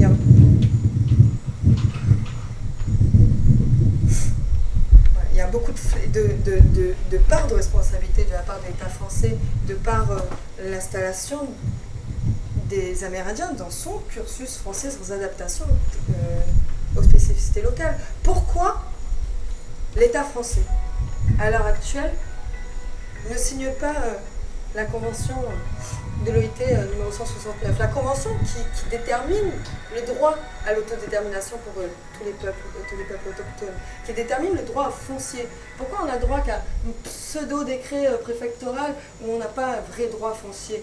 Pourquoi on ne reconnaît pas nos spécificités? Pourquoi l'État français refuse? Soi-disant pour ne pas être en contradiction avec la Déclaration des droits de l'homme, parce qu'il ne faut pas qu'on soit inégalitaire entre citoyens français. Parce qu'à l'heure actuelle, on est en égalité avec un citoyen français, à l'heure actuelle. C'est faux. Donc c'est là où il faut qu'on mette notre combat, qu'on reconnaisse nos droits spécifiques.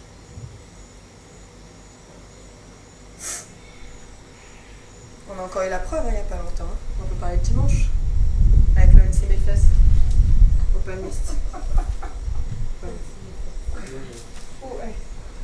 Hein, je ne sais pas si vous êtes tous au courant, il y a quand même eu les journées autochtones organisées par la région et l'ONC Mefes qui se pointe le dimanche matin quand il n'y a personne, sans demande du procureur, parce qu'ils ont eu des actes de délation pour venir saisir des pièces et mettre des amendes à des personnes qui viennent présenter leur culture, bordel de merde. Des personnes qui n'ont pas accès aux mêmes droits que tous les citoyens français.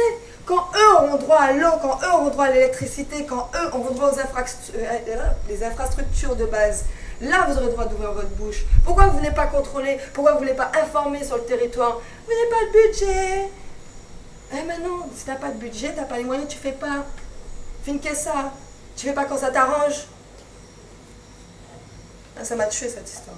Il fallait absolument que je vienne dessus parce que ouais, c'est un exemple typiquement de la manière de manquer de respect aux cultures locales. Et tout ça à cause de l'État français et du manque d'adaptation des lois au niveau local.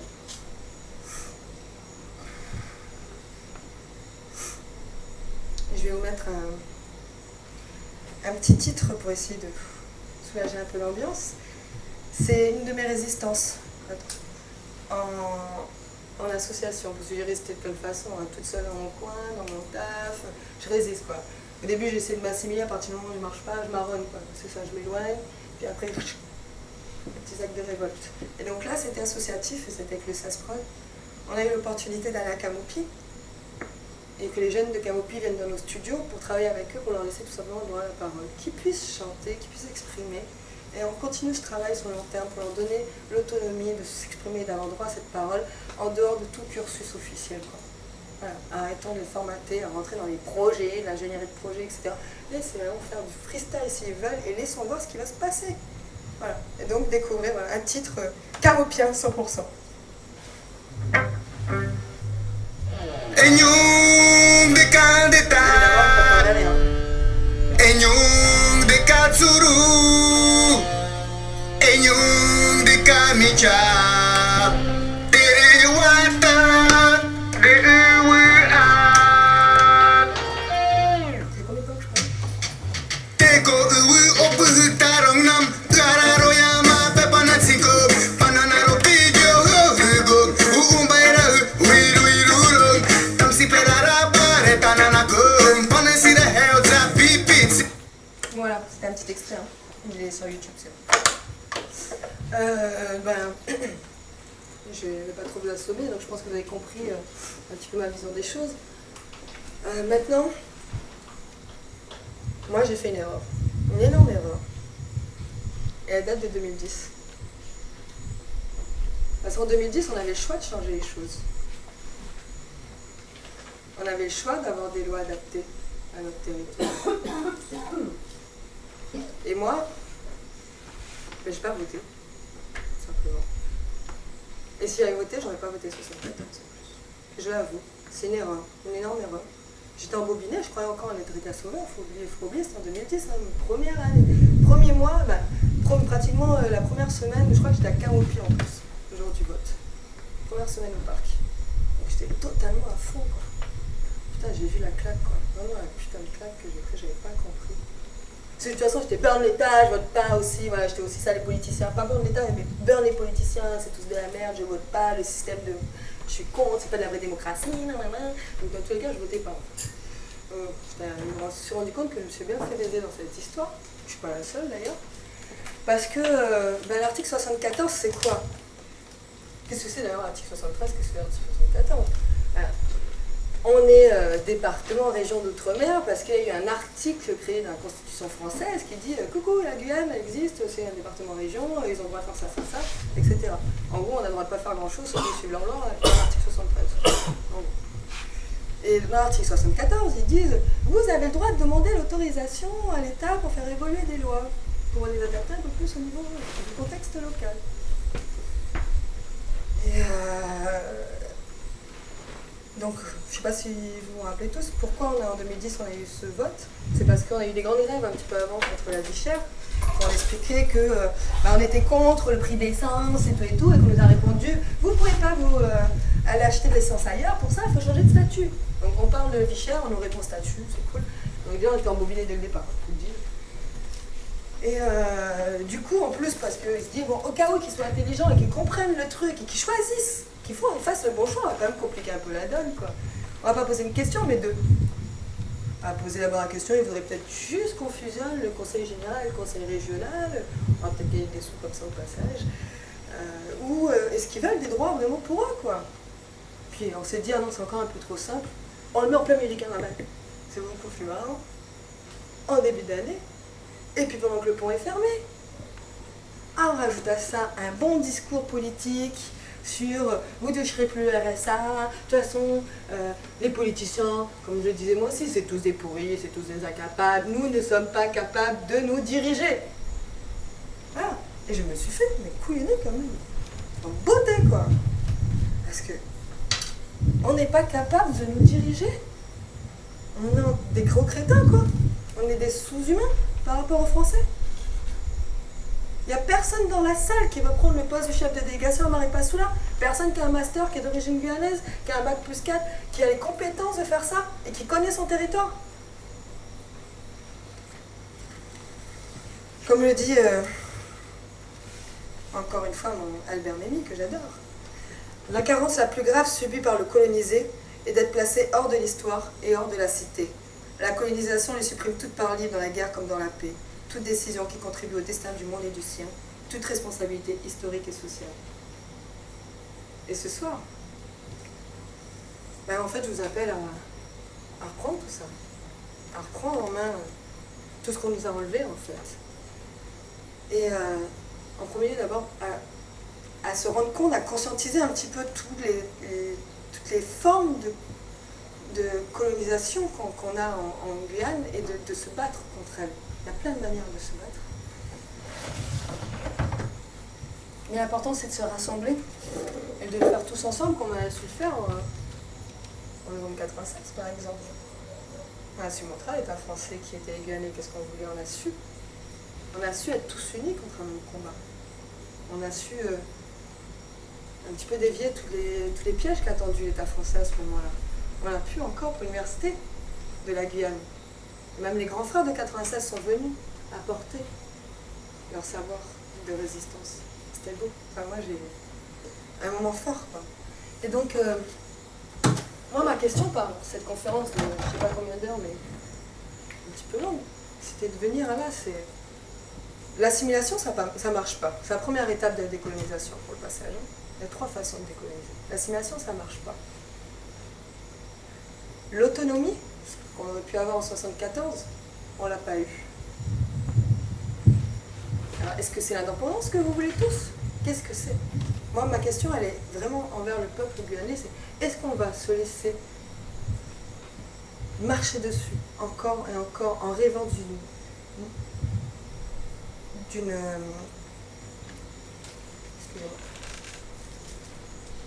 d'une assimilation? Est-ce qu'on va continuer à quémander auprès de l'État français une assimilation, ou est-ce qu'on va vraiment se mettre en marche vers l'autonomie et vers l'indépendance? Est-ce qu'à un moment on va se poser là-dessus? Donc, moi je crois que c'est le moment, comme dirait Sarbédis Taimascom, c'est le moment de résister, que tous, chacun, de notre façon, à notre niveau, de notre travail, de notre vie, associativement parlant, syndicalement parlant, politiquement parlant, on s'engage. Et je vais lire le discours de Mélie Césaire encore sur le colonialisme. Donc, camarades, te seront ennemis, de manière haute, lucide et conséquente. Non seulement gouverneurs sadiques et préfets tortionnaires, non seulement colons flagellants et banquiers goulus, non seulement macroteurs politiciens à l'échec et magistrats aux ordres, mais pareillement au même titre, journaliste fielleux, académicien goitreux endollardé de sottises, ethnographe métaphysicien, bla bla bla, mais également les donneurs de table dans le dos, les embrasseurs, les paternalistes, les amateurs d'exotisme, les diviseurs, les sociologues, les endormeurs, les mystificateurs, et blablabla. Je vais essayer de faire un peu plus vite pour vous. Et d'une manière générale, tous ceux qui, jouant leur rôle dans la sordide division du travail pour la défense de la société occidentale et bourgeoise, tentant de manière diverse et par diversion infâme de désagréger les forces du progrès, tout suppôt du capitalisme, tout tenant déclaré ou honteux du colonialisme pillard, tout responsable, tous haïssables, tous négriers, tous redevables désormais de l'agressivité révolutionnaire. Et je vous mets un petit son pour la fin, pour conclure en beauté. Et je vous invite à aller boire un petit coup avec moi et qu'on discute d'une des premières actions que je souhaiterais en tout cas moi mettre en place, qui est la création d'une association d'éducation populaire.